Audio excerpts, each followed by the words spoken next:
Last week हमने बहुत ही अच्छे पैसे कमाए हैं। On an average 500 points live stream पे हमने ट्रेड किया था। तो अगर आप लोग उसमें जुड़ना चाहते हैं तो आप नीचे दिए गए बट लास्ट वीक हमने बहुत ही अच्छे पैसे कमाए हैं। लिंक पे क्लिक कर सकते हैं, टेलीग्राम पे भी लिंक पे क्लिक कर सकते हैं, जहाँ मैं अपने ट्रेड यहाँ शेयर करता रहता हूँ।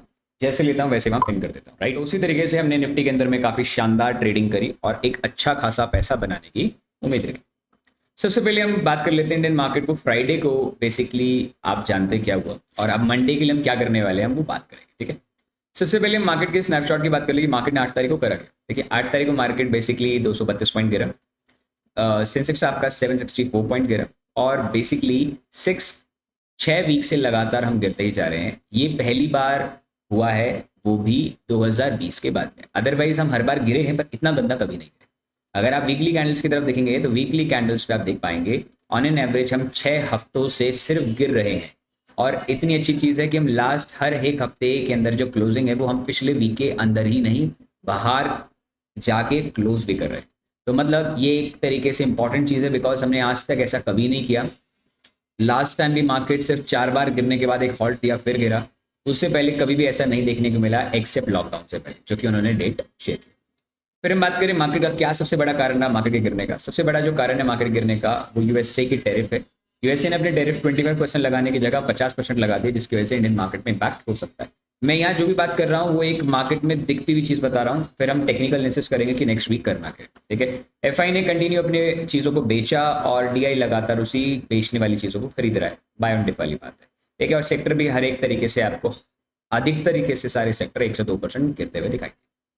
प्लस हम अब 11 तारीख को क्या एक्सपेक्ट कर सकते हैं वो इंपॉर्टेंट है। तो सबसे पहले हम टेक्निकल बात करें तो मार्केट को अगर हम 200 ईएमए को देखें डेली टाइम फ्रेम पे, 200 डीएमए की बात करें डेली टाइम फ्रेम पे, तो हमारा मार्केट 24,000 के पास आता हुआ दिख रहा है और 24,500 का रेसिस्टेंस है।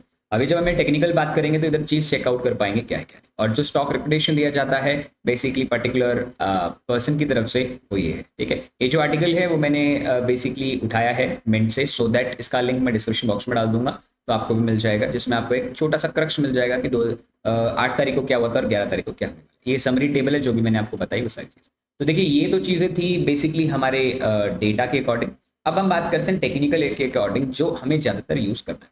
अगर हम डेली टाइम फ्रेम पे देखें दोस्तों तो हमारे पास में बहुत ही एग्जैक्ट लेवल पे 24,200 का ईएमए लाइन है। मार्केट को अगर आप देखेंगे तो ये लाइन लास्ट टाइम 17 अप्रैल 2025 को टच हुई थी और उसके बाद में ऑन एन एवरेज एक क्वार्टर इसके ऊपर ट्रेड करती है और अब वो वापस उस जगह पे आती है। तो सबसे पहला इंपॉर्टेंट एरिया तो यही मान लीजिए कि मार्केट में हमें 24,200 का एरिया है, जहां मार्केट आपको नेक्स्ट वीक एक बार सपोर्ट जरूर लेगी। मतलब कहने का है कि नेक्स्ट वीक आपको शायद एक बाउंस मिल सकता है 24,200 से।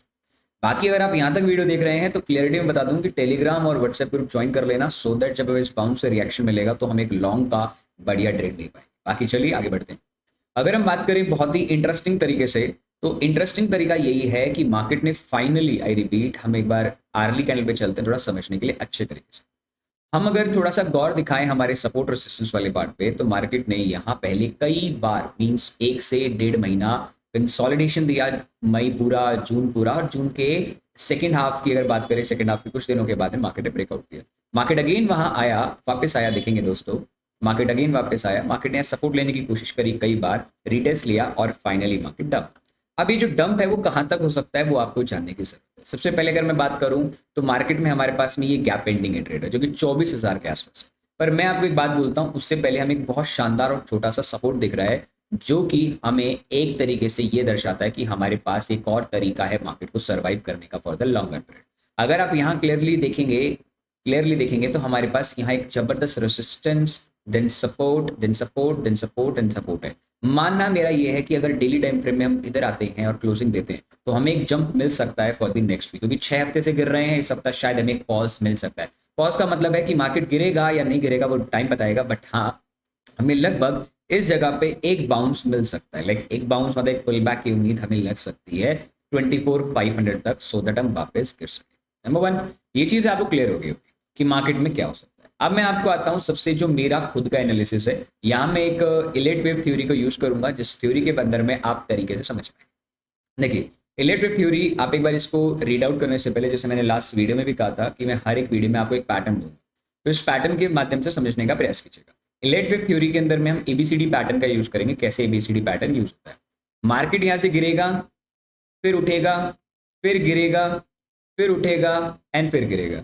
जब मार्केट अपने दो हाई राइज या दो लो लोस को कंप्लीट कर देता है, मतलब 5 पॉइंट को, 1 2 3 4 5 6 पॉइंट को जब वो कंप्लीट कर देता है ट्रेडर, तो उसके बाद में मार्केट कंटिन्यू करने के लिए वापस एक पुल बैक लेता है। कितना पुल बैक लेता है? उसके बाद हम इलाइट वेव की थ्योरी के अंदर में हम यहाँ एबीसी पैटर्न का यूज करते हैं। ध्यान रखना, एबीसीडी 5 के बाद हम 3 पैटर्न का यूज करते हैं।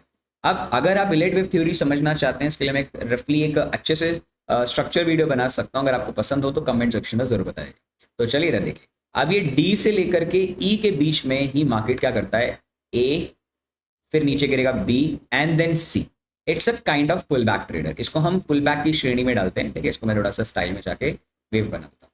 अब यहां से ऊपर से आप नीचे तक आप फिबोनाची मार्क करेंगे तो ये एग्जैक्ट ट्रेडर सी जो पॉइंट है 0.5 0.6 पे आता है। And then trader again, I repeat, then trader again आपका एबीसीडी पैटर्न काम करता है, राइट? ठीक है, फिर यहाँ ए बी इस तरीके से। तो मेरा मानना है कि अभी तक हम ई पैटर्न तक आ चुके होंगे लगभग इस जगह पे। जब हम इधर आएंगे तो ये मेरा ई पैटर्न होगा और फिर ए बी एंड सी तक जाएंगे। तो चलिए हम इसे वेरीफाई कर लेते हैं कि एक्चुअली में ऐसा है भी या नहीं। तो डिलीट मारते हैं इसको और चेकआउट करते हैं। जब भी मेरी आप लाइव ये वीडियो देखते हो तो उसको आप लर्निंग पर्पस पे भी रखा करो। तो ये मेरा पहले ए हुआ, फिर B, then C, then D and now the E. Question लोगों का ये होगा कि रवि आपने इनको क्यों नहीं गिना? बेसिकली 1 आवर टाइम फ्रेम है तो मैं बेसिकली सिर्फ 4 घंटे में मार्क करता हूँ कि बड़ा टाइम फ्रेम है। तो अब अगर आप देखेंगे तो गारंटी से समझ पाएंगे कि मार्केट ने पहला पुल बैक यहाँ लिया है, सेकंड पुल बैक ये लिया है, थर्ड पुल बैक ये अभी लेने की कोशिश करेगा। और जो थर्ड पुल बैक है, अब यहाँ से जब तक पुल बैक की चीज़ें नहीं मिलती जब तक हम नहीं मान सकते। तो मार्केट अभी स्टाइट यहाँ तक जाना चाहिए, देन ये दोबारा एबीसीडी पैटर्न चालू करेगा। तो कहने का मतलब मेरा ये है कि मैंने आपको एक चीज़ समझाई है कि अब मार्केट में एक पुल बैक आएगा। तो पुल बैक किस तरीके से आएगा? एक हाई राइज फॉर्म में आएगा, सो दैट आप चीज़ों को समझ पाए। क्लियर है? आशा करता हूँ कि आपको चीज़ें क्लियर लगी होंगी। तो मेरा व्यू बहुत ही क्लियरिटी में क्लियर है कि मार्केट नेक्स्ट वीक 24,200 तक आएगा। एक चीज़ और, अगर आप लोगों में से कितने लोगों को पता, कमेंट सेक्शन बताना कि जब मैंने आप लोगों को अपनी फ्यूचर शॉर्ट करने के बारे में बताया था। मैंने लास्ट टाइम मंडे को फ्यूचर शॉर्ट किया था और एक्सपायरी वाले दिन जो कि 7 तारीख का दिन थर्सडे, उसमें मेरा एसएल हिट हो गया, कॉस्ट हिट हो गया। फिर अगेन मैंने मॉर्निंग पे दोबारा शॉर्ट किया और मैंने अपने टेलीग्राम पे एकदम एक्जैक्टली बता देता कि मैंने शॉर्ट किया हुआ है ट्रेडर, एंड इमीडिएटली वो वहीं से गिरता हुआ चला गया। तो मैंने अपनी ओवरनाइट पोजीशन होल्ड की, इस वीडियो में बता रहा हूँ। और मेरा एसएल अपना बेसिकली लगा तो सकता नहीं हूँ। तो मार्केट मंडे को अगर गैप डाउन खुलता है तो I am going to book my profits near 24,200। Okay, तो अभी के लिए इतना ही आप लेके चलिए ट्रेडर, इससे ज्यादा नहीं। बाकी एक बार हम गिफ्ट निफ्टी को देख लेते हैं कि गिफ्ट निफ्टी अभी क्या कहता है, क्योंकि गिफ्ट निफ्टी का कहना बहुत जरूरी है कि फ्राइडे को गिफ्ट निफ्टी कहाँ बंद हुआ है। अगर मैं गिफ्ट निफ्टी को अगर ध्यान से देखूँ तो 15 मिनट पे चलते हैं और देखते हैं। 15 मिनट में मार्केट क्लोज होने के बाद में लगभग वही क्लोजिंग उसने दी है। तो I think, I believe Monday के मॉर्निंग जब ओपन होगा गिफ्ट निफ्टी 5, 5:30 या 6 बजे या 7 बजे, तो मार्केट से पहले ओपन होगा, तो उस टाइम देखते हैं कि वो कहाँ ओपन होता है। अगर ये और ऊपर, याद रखना, अगर मार्केट अभी ऊपर जाता है तो प्लीज सेल ऑफ ही रखना 24,200 तक। नेक्स्ट वीक में साहब मेरे हिसाब से Monday, Tuesday, Wednesday, Thursday, Friday में आपको मोस्ट लाइकली 2 दिन सेल ऑफ मिलेगा। और सेकंड डे के सेकंड हाफ में ही, सेकंड डे मतलब ट्यूसडे के सेकंड हाफ में आपको 24,200 से मार्केट एक कवरी दिखाती हुई दिखाई देगी। फिर वेडनेसडे कंटिन्यू और थर्सडे फ्राइडे आपकी मोस्ट लाइकली एक्सपायरी, इस बार की एक्सपायरी फ्राइडे में होती हुई दिखाई देगी। तो बाकी देखिए, मार्केट है, मार्केट में एक टाइम पे क्या हुआ क्या नहीं बोल नहीं सकते। बाकी अभी हमने एनालाइज कर लिया है कि मार्केट को हम किस तरीके से सोच रहे हैं। तो जब भी आपको ये वीडियो मिले तो कमेंट सेक्शन में अपना व्यू बताना कि आप कैसे, किस तरीके से एनालिसिस सोच रहे हैं। और आपका एनालिसिस मेरी तरह अगर है तो कितना, और अगर नहीं है तो अपना एनालिसिस पक्का एक समरी जरूर डालेगा कमेंट सेक्शन में, सो दैट मैं आप सभी को रिप्लाई दे। तो धन्यवाद ट्रेडर, कल सुबह मिलते हैं 9 बजे ट्रेडिंग प्लेटफॉर्म पे, जहां हम चीजों को बहुत ही अच्छी तरीके से समझने का प्रयास करें। धन्यवाद, जय श्री राम, टाटा, टेक केयर।